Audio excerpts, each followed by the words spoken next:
নমস্কার। হাইকোর্ট থেকে এইমাত্র বেরোলাম। আপনারা সকলেই অবগত আছেন যে ২২ থেকে ৩১শে ডিসেম্বর পর্যন্ত নবান্নের বাসস্ট্যান্ডের মন্দিরতলায় যে আমরা দিবারাত্রি ধর্ম কর্মসূচির জন্য যে পারমিশন আমরা চেয়েছিলাম, অনুমোদন চেয়েছিলাম, সেটা কমিশনারের পক্ষ থেকে রিজেক্ট করা হয়েছিল। যার জন্য আমরা চ্যালেঞ্জ করে আমরা পিটিশন করি হচ্ছে গিয়ে তোমার কৌস্তভ বাগচির আইনজীবীর মহাশয়ের মধ্য দিয়ে।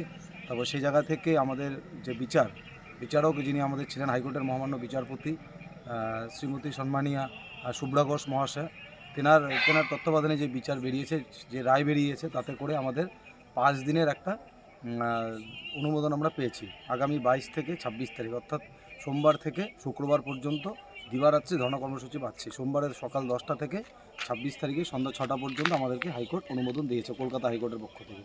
তো আমরা মাননীয় মুখ্যমন্ত্রীর নিকট বহুবার আর্জি আর্তনা রেখে আসছি, বহু সময় ধরে, দীর্ঘ সময় ধরে লড়াই সংগ্রাম জারি রেখে আসছি।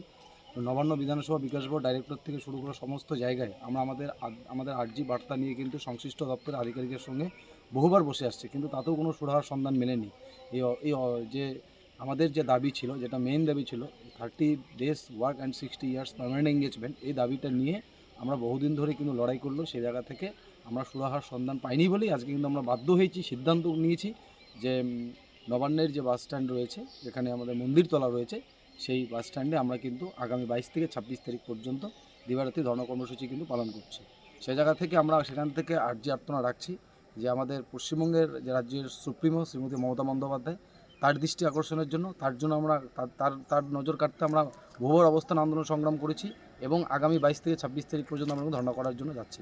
সে জায়গা থেকে আমরা প্রশাসনের একটা অঙ্গ, জনকল্যাণমূলক কাজ থেকে শুরু করে বন্যা খরা, ভূমিকম্প, আমফান, করোনা মহামারীর মতো পরিস্থিতিতে নিজের জীবনকে বিপন্ন করে কিন্তু আমাদের সিভিল ডিফেন্স এবং আপদমিত্র ফাইটার্সরা তারাই কিন্তু ঝাঁপিয়ে পড়ছে। কিন্তু আজকে এমন পরিস্থিতি, যারা বিপর্যয়কালে লড়ে যাচ্ছে তারাই কিন্তু আজ বিপর্যস্ত।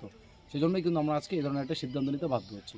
তো সারা রাজ্যের সমস্ত বিপর্যয় যোদ্ধাদের আমি আহ্বান করছি, আপনারা সবাই এই মঞ্চে দলে দলে অংশগ্রহণ করবেন, এই আশা এবং প্রত্যাশা রাখছি। ধন্যবাদ।